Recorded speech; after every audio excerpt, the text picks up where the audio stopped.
너희가 쓴 문제에 대하여 말하면 남자가 여자를 가까이 아니함이 좋으나 음행을 피하기 위하여 남자마다 자기 아내를 두고 여자마다 자기 남편을 두라. 남편은 그 아내에 대한 의무를 다하고 아내도 그 남편에게 그렇게 할지라. 아내는 자기 몸을 주장하지 못하고 오직 그 남편이 하며 남편도 그와 같이 자기 몸을 주장하지 못하고 오직 그 아내가 하나니 서로 분방하지 말라. 다만 기도할 틈을 얻기 위하여 합의상 얼마 동안은 하되 다시 합하라. 이는 너희가 절제 못함으로 말미암아 사탄이 너희를 시험하지 못하게 하려 함이라. 그러나 내가 이 말을 함은 허락이요 명령은 아니니라. 나는 모든 사람이 나와 같기를 원하노라. 그러나 각각 하나님께 받은 자기의 은사가 있으니 이 사람은 이러하고 저 사람은 저러하니라. 아멘. 고린도전서 7장은 전체가 남자와 여자의 문제 혹은 결혼의 문제, 결혼과 독신의 문제 이런 문제들에 대해서 전체적으로 말씀을 하고 있는 그러한 장입니다. 오늘은 그 첫 번째 시간으로서 남자가 여자를 가까이 아니하는 문제 혹은 부부 관계를 하지 않는 문제에 대하여서 사도 바울이 말씀을 합니다. 우리 이 고린도 전서 말씀을 우리가 이해할 때 반드시 우리가 이 마음속에 유념을 해야 될 부분이 무엇이냐면요. 이것은 어떤 윤리적인 기독교 윤리상의 어떤 교과서적인 이야기를 하는 그와 같은 서신이 아니라는 것입니다. 고린도전서 7장의 경우에 고린도 교회에서 실제로 있었던 이 결혼에 관련한 문제들, 여기에 대한 문의에 대하여서 그 바울이 제시하는 그 답변, 그 구체적인 답변이라고 하는 것이죠. 그래서 이 답변에 대해서 좀 이것을 꼼꼼히 우리가 생각해보고 들여다보지 않으면 오해하게 되기가 쉽다는 것이죠. 오늘 1절 말씀이 특별히 그런 부분입니다. 너희가 쓴 문제에 대하여 말하면 남자가 여자를 가까이 아니함이 좋으나 전반부에 너희가 쓴 문제에 대하여 말하면 인편으로 먼저 고린도 교회에서 문제라고 느끼는 부분을 사도 바울에게 문의를 해왔다는 것입니다. 거기에 대해서 지금 답변을 주고 있는데요. 후반절에 남자가 여자를 가까이 아니함이 좋으나 이게 사도 바울의 견해가 아니라는 것이죠. 지금 고린도 교회가 문의한 내용을 인용하면서 그 다음에 답변을 하고 있다는 것입니다. 우리가 이 부분을 오해하기가 쉽죠. 남자가 여자를 가까이 하지 않는 것이 좋지요, 사도 바울 선생님? 지금 이렇게 물어봤다는 것입니다.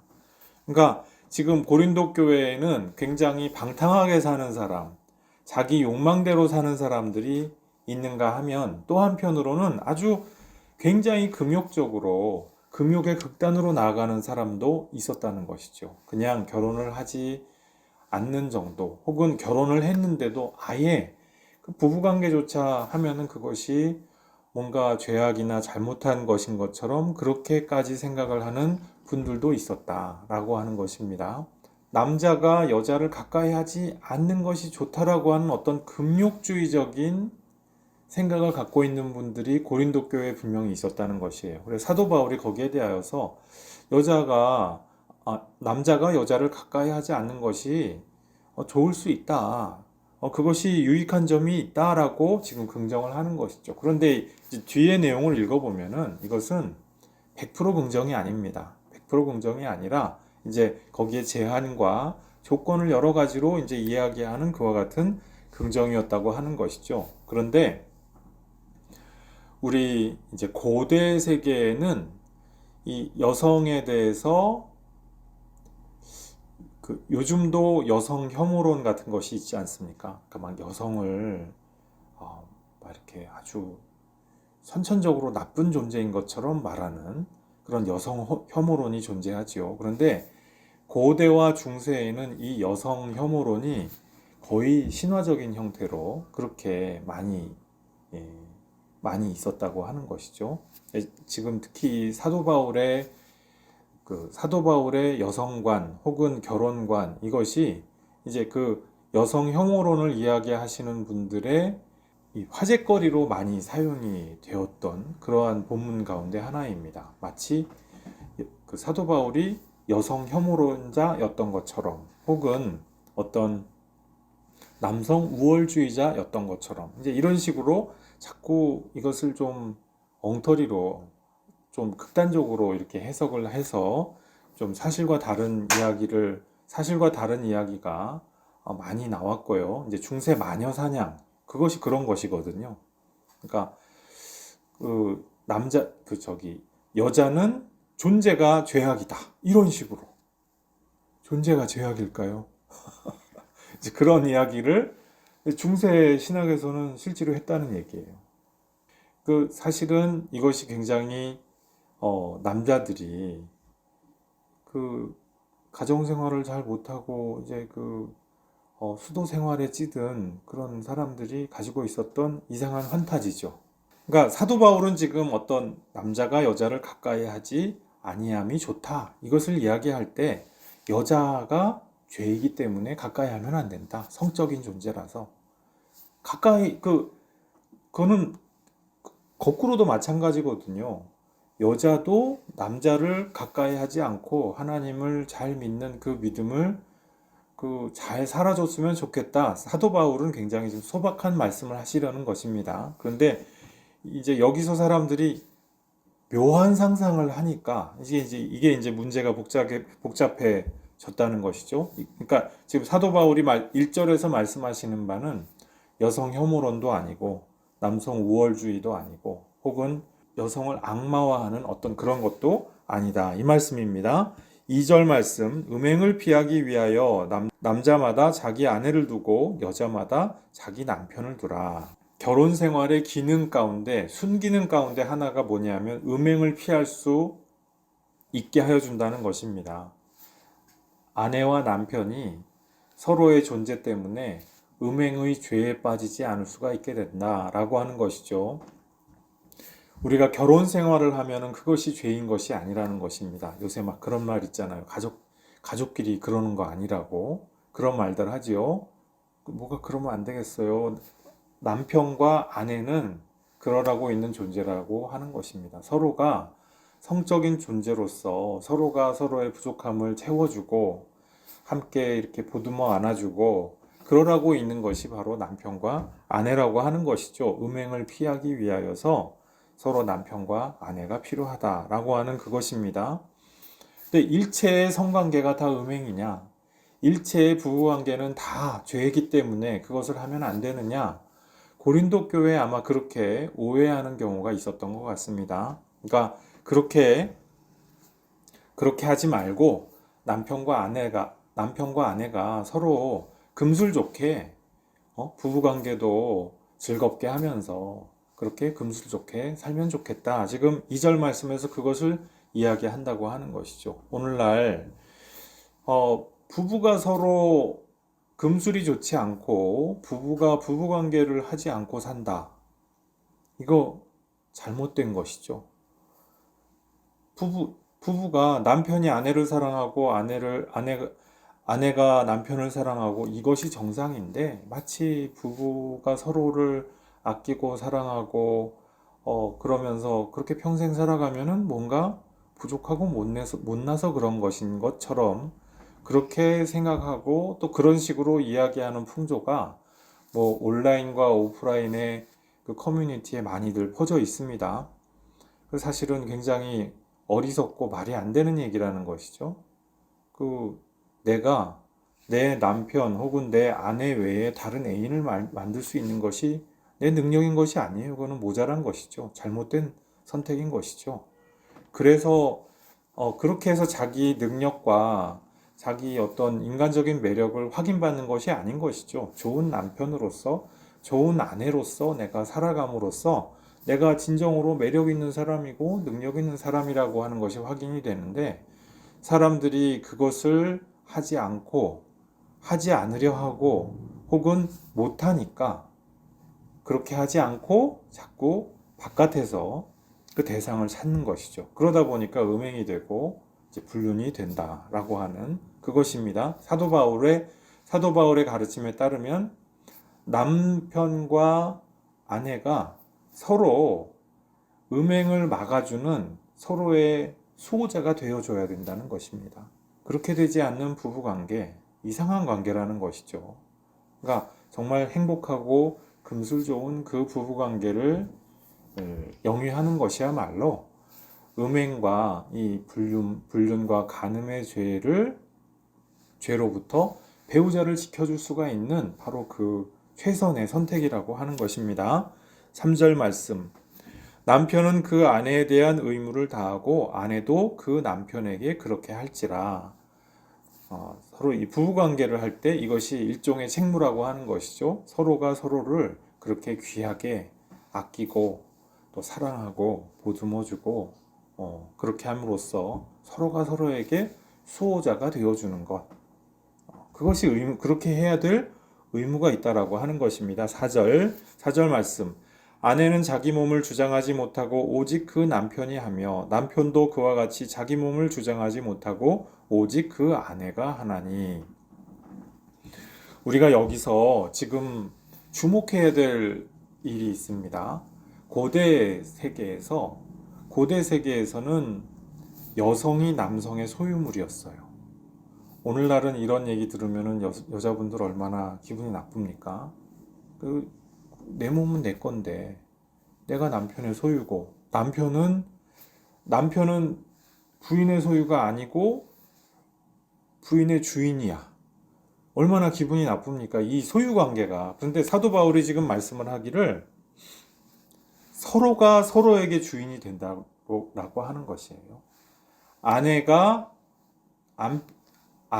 아내는 남편의 것이고 남편은 또 아내 것이라 지금 이것을 말씀합니다. 그러니까 이 부부관계 혹은 어떤 성적인 관계를 통해서도 여기서 주종관계라고 하는 것이 없다는 거예요.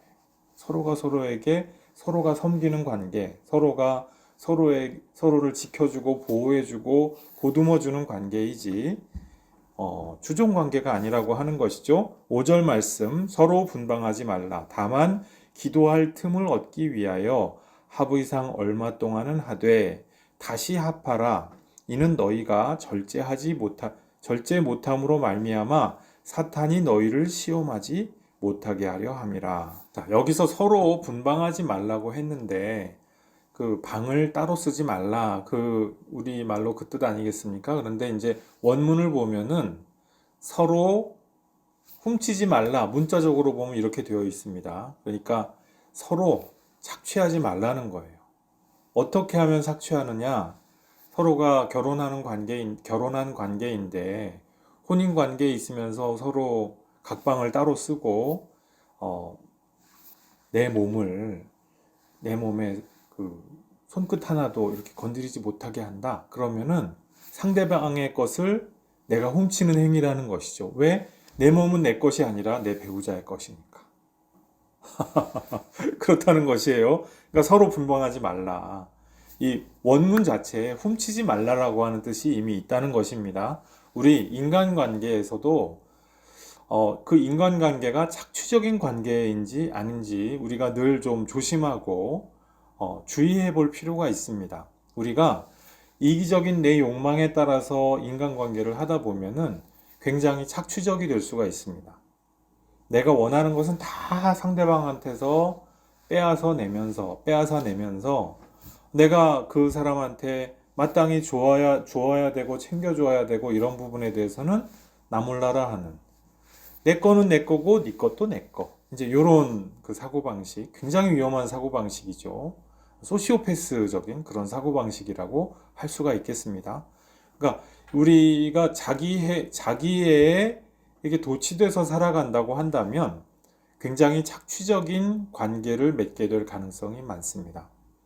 그러니까 우리가 믿음의 사람이 된다고 하는 것은 이와 같은 착취적인 관계, 내 이기심에 따라서 상대방을 이용하고 물건 취급하는 그런 관계를 하는 것을 탈피해 나가는 관계라고, 그와 같은 그 삶의 모습이라고 할 수가 있겠죠. 근데 여기서 지금 부부관계에서도 마찬가지겠습니다. 단지 각방을 쓰는 것 혹은 독신 생활을 하는 것, 그 문제만이 아니고요.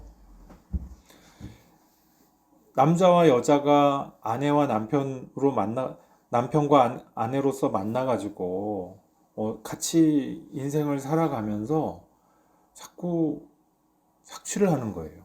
착취적인 관계가 됩니다. 상대방의 재산이면 재산, 노력이면 노력, 모든 것을 다 자기가 원하는 대로 하고서 자기는 주는 게 없고 자기는 헌신하는 것이 없다. 봉사하는 것이 없다. 그 이상한 관계죠. 그것은 사랑에 의한 정상적인 관계일 수가 없는 겁니다. 그렇겠죠? 그래서 우리가 착취적인 관계, 지금 여기서는 성관계 혹은 부부관계가 5절 말씀에서 직접적인 대상인데요. 좀 더 넓게 봐서 부부관계, 부부의 모든 일상생활에 있어서도 착취적인 관계여서는 곤란하다고 하는 것이죠. 서로 분방하지 말라. 그 다음, 다만 기도할 틈을 얻기 위하여 하부 이상 얼마 동안은 하되, 이 유대교의 전통적인 그 관습에 따르면 기도하기 위하여 이렇게 각방을 쓰면서 기도에 전념하는 시간을 정할 수가 있었다고 합니다. 그러니까 그 이제 학파에 따라서 이야기가 다른데, 힐렐 학파에서는 일주일을 얘기했고요. 또 샴마이 학파에서는 그 2주일을 얘기했고요. 또 토라를 연구할 때에는 서로 그 부인한테 알리지 않고도 한 달 동안은 이렇게 알리지 않고 나타나지 않고서도 한 달 동안은 독신 생활을 할 수가 있다. 이렇게 얘기를 했다고 하는 것이죠. 근데 만일에 서로가 서로 부부에 대하여서 이와 같은 부부 생활로서의 의무를 지키지 않으면은 또 거기에 대해서는 벌금이 있었다고 합니다. 어떻게 벌금을 했느냐? 금화로 벌금을 내야 됐다고 하는 것이죠. 굉장히 유대교의 이 세세한 율법이 굉장히 무서운데요. 근데 지금 사도 바울은 우선 얼마 동안은 할 수가 있다라고 하는 거예요.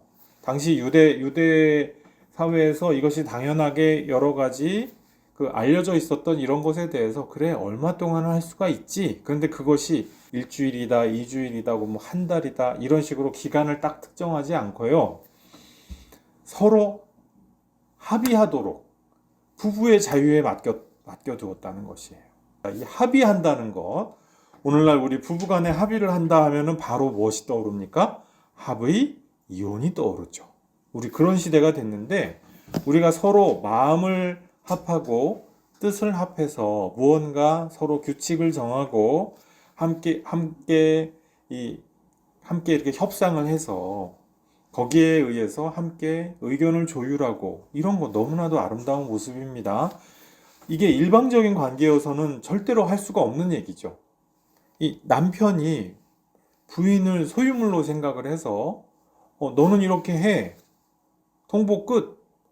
이런 식이면 합의라는 게 불가능합니다. 그것은 합의가 아니라 통보죠. 그렇죠. 명령이고. 그런데 지금 사도 바울은 합의하라는 거예요. 뜻을 조율해 보라는 것입니다. 이 조율하는 과정을 어떻게 하라? 사도 바울은 심지어 거기에 대해서도 구체적으로 말씀하지 않습니다. 왜? 그 사랑의 관계 가운데에서 일어나야 될 일이기 때문에 그렇습니다. 모든 것이 합의에 의해서 많은 대화와 또 서로 그 마음을 읽고 또 마음에 대해서 이야기하고 하는 과정, 부부간의 사랑의 대화가 반드시 선행되고 나서야 분방을 하든지 어디 여행을 다녀오든지 남자가 자기 마음대로 하는 것이 아니라는 것입니다. 사도 바울에 따르면 그렇습니다. 그렇죠. 이 고대 사회가 얼마나 가부장적인 사회입니까? 그런데 이 사도 바울은 지금 여자가 남자의 소유물 취급받던 시대인데 지금 이런 말씀을 벌써 했다는 것입니다. 이것이 기독교의 정신이라고 하는 것이죠. 기독교적인 가정생활이 이렇게 이루어져야 마땅하다고 하는 것입니다. 그리고 얼마 동안이라고 했는데 이 얼마 동안은 그냥 며칠입니다. 길게 밑도 끝도 없는 그 날짜를 의미하는 것이 아니겠죠. 약간만 그렇게 잠깐 떨어져 있을지라도 다시 반드시 합해라. 다시 합하라고 말씀하고 있다는 것입니다. 그 이유가 무엇입니까? 5절 하반절에 이는 너희가 절제 못함으로 말미암아 사탄이 너희를 시험하지 못하게 하려 함이라. 절제 못한다는 것입니다. 사람들이 자기에 대해서 굉장히 과대평가를 하기가 쉽습니다. 야, 나는 서경덕 선생처럼 절대로 유혹에 넘어가지 않는 사람이지. 나는 성령 충만하기 때문에 어떠한 유혹이 와도 당당하게 물리칠 수 있어. 과연 그럴까요? 그렇지 않다는 것입니다. 인간이 굉장히 나약하고 연약한 존재이기 때문에 유혹이 오면 넘어지기 쉽고요. 그리고 이렇게 어려운 순간에 잘못된 선택을 할 수 있는 존재, 연약한 존재가 사람이라고 하는 것이죠. 절제 못하는 것, 내가 절제를 못하니까 나는 죄인이야, 나는 구원 못 받아. 그 소리가 아니잖아요. 지금 그 말씀을 하려고 하는 것이 아니라 우리 인간은 저마다 다 절제 못하는 연약한 존재다라고 하는 것을 기본적으로 사도 바울이 지금 깔고서 말씀을 하고 있다고 하는 것입니다.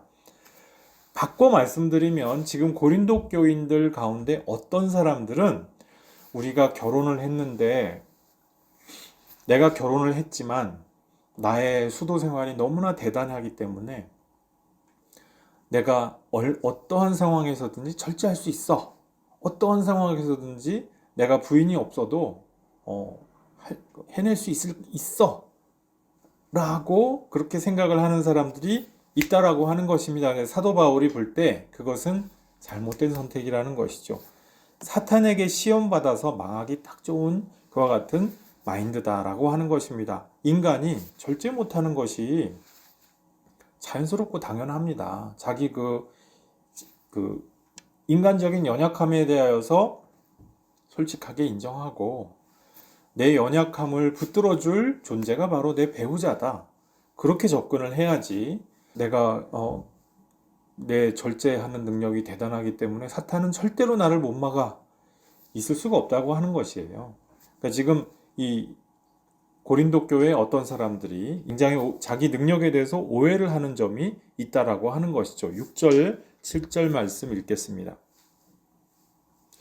그러나 내가 이 말을 하면 허락이요 명령은 아니니라. 나는 모든 사람이 나와 같기를 원하노라. 그러나 각각 하나님께 받은 자기의 은사가 있으니 이 사람은 이러하고 저 사람은 저러하니라. 자, 그래서 6절과 7절 말씀에서 지금 사도 바울이 하는 말씀은 우리가 결혼할 사람이 있고 또 상대적으로 소수이긴 하지만 독신의 은사를 받아서 그렇게 살게 되어 있는 사람도 있다고 하는 것이죠. 그래서 이 사람은 이러하고 저 사람은 저러하다. 지금 사도 바울이 이렇게 말씀합니다. 그러나 사도 바울이 제일 좋다라고 개인적인 견해로서 말씀하는 것은 무엇입니까? 모두가 다 사도 바울처럼 독신 생활을 하면서 하나님의 은혜를 충만하게 받으면 좋겠다. 우리 그럴 수가 있습니까? 그럴 수가 없다는 것이죠. 금욕 생활을 해야만 큰 은혜를 받을 수가 있다. 그것은 하나님의 뜻은 아니라는 것입니다. 우리 각자에게 주신 은사대로, 재능대로, 우리에게 주신 소질대로 그렇게 살면 되는 것이죠. 우리 가정에 이와 같은 부부가 서로를 지켜줄 수가 있는 가정생활 해나가시는 여러분들 모두 되시기를 주님의 이름으로 축복합니다.